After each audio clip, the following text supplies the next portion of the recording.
Salve a tutti, ben ritrovati a Di Arte. Riparte un'altra settimana. Questa settimana a mio avviso molto importante, perché abbiamo l'onore di ospitare un artista molto conosciuto, un artista che fa delle cose davvero fantastiche, davvero belle, davvero particolari, un artista completo.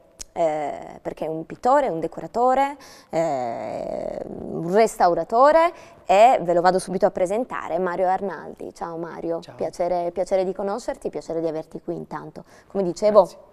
Quello che ho detto è vero, tu hai, diciamo, hai alle spalle un bel percorso. Hai alle spalle una carriera importante, un'esperienza importante, un bagaglio importante, un background culturale molto importante, e sei un artista che ha ricoperto diversi ruoli, no? Sì.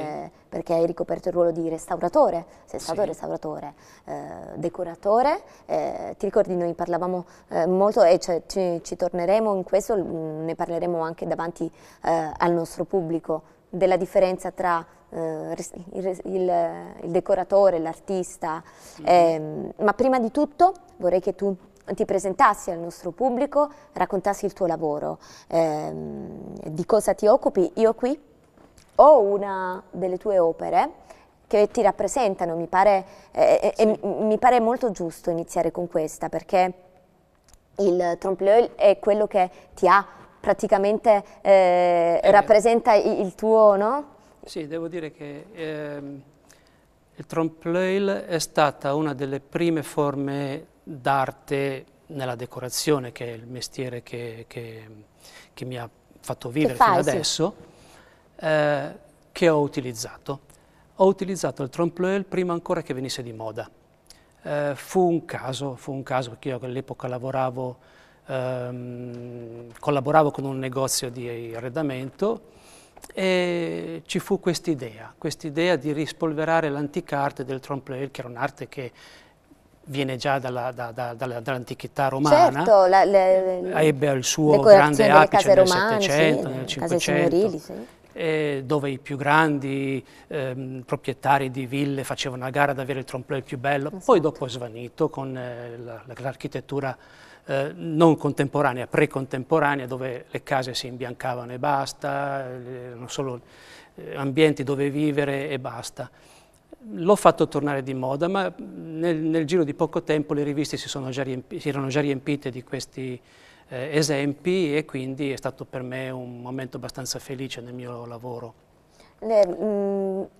La scelta di seguire proprio la linea del trompe-l'œil, quindi di riportare in auge le vecchie tecniche, quindi la classicità, è dovuta a una scelta estetica, una scelta stilistica, o semplicemente A dire il vero, io sono un pittore figurativo, sì, ma non mi definirei tale. Cioè, o meglio, ho sempre combattuto chi mi definiva tale, perché oggi come oggi definire un figurativo significa abbassarlo di livello.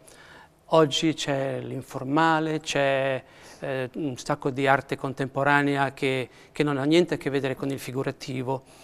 A mio parere è una pretesa sciocca e vana, in quanto basterebbe andare soltanto al Mambo e leggere le date sotto i quadri di quegli artisti. Si leggono date che risalgono all'anno della mia nascita. Quindi chi oggi fa certe cose informali, astratte o con tecniche molto strane, ritenendo di fare cose nuove, in realtà deve sapere che le hanno già fatte degli altri prima di lui 50 anni fa, se non di più. In realtà io dipingo figurativo perché non so dipingere astratto. Per me è fantastico, è un paradosso enorme. È un paradosso. Non so però dipingere astratto. Se uno riesce a leggere sotto quello che vede con gli occhi, certo, leggerà soltanto linee verticali, orizzontali, diagonali, spazi pieni, spazi vuoti, contrapposti, colori complementari che si alternano e cose di questo genere. In realtà potrei essere come un Kandinsky, ma non sono capace, l'ha già fatto lui. Allora, quello che mi dici rappresenta secondo me una tua opinione, sì, su certi modi di fare arte, su certe forme espressive, su certe forme, sì, artistiche, e su quanto in realtà il metodo e la tecnica secondo te siano importanti, sì, per dimenticarli, no? Sì. Quando tu mi dici... Beh, per dimenticarli no, però per superarli. Per superarli. Sì. Quando tu mi dici, io non faccio il figurativo perché... non so fare oggi come oggi, penso che... Oggi come oggi invece, scusami, molti fanno l'astratto perché magari non sanno fare il figurativo, perché non ne hanno le tecniche, diciamo, no? Che spesso è così. Spesso è così. Non voglio generalizzare, dire, assolutamente, certo. No, voglio generalizzare in questo caso, non voglio entrare nel particolare, perché nel particolare qualcuno potrebbe sentirsi offeso, però generalizzando c'è un sacco di pittori che buttano dei colori sopra una tavola, poi fanno così, quando viene fuori bello si fermano dal fare oscillare la tavola o la tela che è, ed effettivamente è venuto fuori un bel dipinto. Quello che io non amo nella cultura artistica di oggi del fruitore, non dell'artista, è l'acquisto di un'opera perché sta bene sopra il divano, perché sta bene con la tappezzeria. Guarda, proprio gli stessi colori che abbiamo sopra il nostro divano, ci sta proprio bene. L'opera deve essere importante per se stessa. Ho avuto un cliente che alla fine non gliel'ho venduto il quadro, ma non perché non volevo, perché semplicemente è andata a monte la vendita. Però in realtà era seriamente intenzionata a cambiare il colore delle pareti di casa per far stare il mio quadro sopra. Questo è il giusto modo di vedere le cose, secondo me. Il dire guarda come sta bene, proprio ci sta proprio da Dio, è sbagliato, è arredamento quello. È arredamento, non è più l'arte che comanda, ma è semplicemente un semplice equilibrio di forme, di colori, che con il gusto contemporaneo si sposa molto bene e quindi sta bene sopra il divano. No, è assolutamente condiviso da me il tuo ragionamento. Quindi, è il mio ragionamento, ovviamente. Esatto, il tuo ragionamento io lo condivido e lo abbraccio. Tu sei stato definito, dalla critica, io ho letto un po' di cose, sei stato definito un artista che dipinge con la mente alla maniera di Picasso. Sì. Che cosa vuol dire dipingere con la mente? Diciamo che i critici d'arte tendono sempre a infiorettare molto le frasi. Io mi trovo sempre un po' imbarazzato quando sono descritto in queste maniere. Tuttavia c'è sempre dei fondi di verità. Per quello che riguarda il mio dire dipingo con la mente è molto semplice.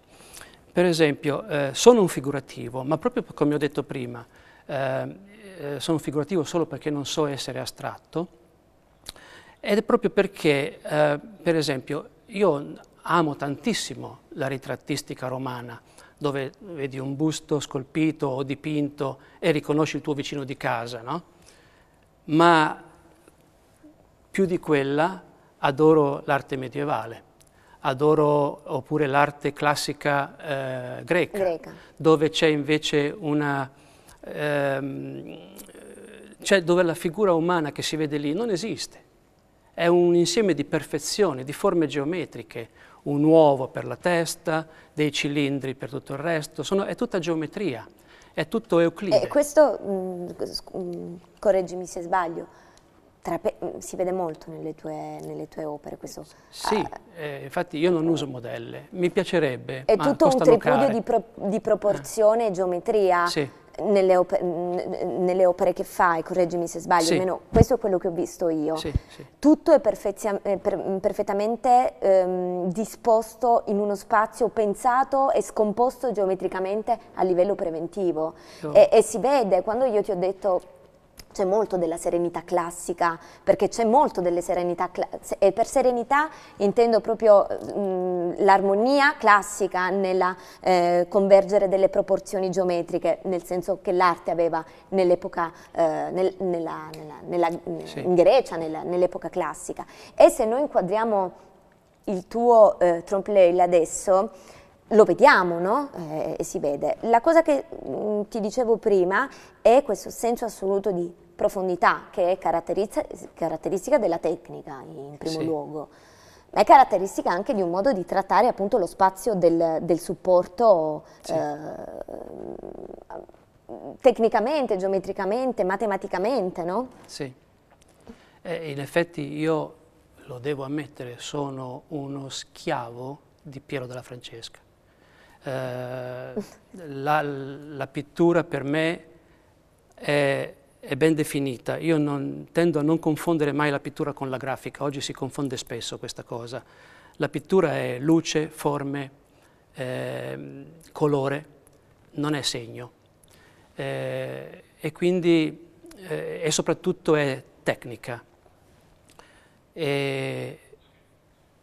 Però il mio modo di improntare tutte queste cose è assolutamente matematico, ma di una matematica che poi ho imparato, diciamo, ad apprezzare con Tonino Guerra, che aveva questa visione più contadina della vita, più semplice e non per questo meno profonda. Anzi, direi che delle volte era molto più profonda di una visione intellettualistica del mondo.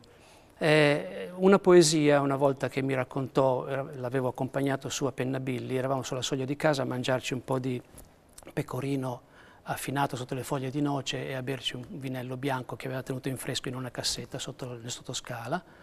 Mi fa: Mario, sai, ho scritto una poesia, cosa ne dici? La seconda parte non mi piaceva, però la prima parte era molto bella, perché diceva, adesso io non conosco bene il dialetto, però lo diciamo in italiano, era tipo così: la mia mamma è andata al mercato, ha comprato 6 uova, tornando a casa se ne sono rotte 2, quante uova sono rimaste? Io sono qui che sto facendo i conti con un bastoncino sulla sabbia. Questa matematica qui, che è molto elementare e che è alla base di tutte le matematiche, se poi vogliamo, è quella che più mi affascina. Ci sono tutti gli elementi geometrici e comunque matematici che io utilizzo nei miei quadri, nelle mie opere, e non solo quadri, anche nelle sculture, hanno sempre quel po' di imperfezione che li rende caldi, li rende meno freddi. Quell'imperfezione lì è quella cosa che li rende umani e a me piace. Mi piace, proprio per questo che mi piace l'arte medievale, perché io non posso credere che nel Medioevo Willy Gelmo non sapesse fare un corpo come si doveva. Ma quello è più... Vabbè, rispecchia il suo tempo, ovviamente, è un'arte un po' più barbarica. Tuttavia ha un calore, ha un qualche cosa che in un'altra situazione non avrebbe avuto. La perfezione non avrebbe reso, probabilmente. No. E quindi anche quando cerco di fare da schiavo fedele di Piero della Francesca le mie prospettive centrali, cerco sempre di utilizzare degli elementi di disturbo, comunque e sempre, un po' destabilizzanti, aiutato forse dal fatto che sono anche un po' astigmatico. Qui per esempio c'è una prospettiva che è centrale di partenza, ma in realtà la finestra è tagliata, non è centrale. Questo mi dà un aiuto in effetti, perché dà più vita al quadro, certo. Lo rende meno statico. Perché la finestra tagliata potrebbe ho spostato il punto di fuga. Ho spostato il punto di fuga praticamente. Quello che mi viene da pensare, faccio giusto questa osservazione ma ci ritorniamo perché insomma non voglio che svanisca così. Quello che mi viene da pensare, che in realtà non è quello che mi viene da pensare, e credo sia palesissimo, è che per quanto tu possa fare del tuo lavoro, come abbiamo detto, del tuo amore per l'arte, quindi il tuo mestiere come tale, soggetto a commissioni, soggetto ad ordini, sì. Lo dicevamo, che per quanto tu possa affidarti a certe regole prospettiche, geometriche, eccetera, eccetera, nei tuoi quadri c'è sempre un segno, un simbolo come un gioco, no? Un rebus Questo in un certo senso è proprio così. Da risolvere. Io lo vedo qui, ma scusami, correggimi se sbaglio, lo vedo in moltissime delle tue opere. Segni che ritornano. Sì. Per me un'opera non deve essere immediatamente letta, ci deve essere del tempo da spendere sopra, del ragionamento da fare. Questa è un'opera di... Se ti va in questa, io ho finito il termine purtroppo, se ti va questa, però ci tengo che tu mi parli di questa, di questo gioco che c'è in quest'opera domani, perché adesso devo chiudere immediatamente. Ti ringrazio per essere stato qui con noi, ringrazio il nostro pubblico, vi rimando all'appuntamento di domani, mi raccomando seguiteci con Mario Arnaldi, ciao a tutti.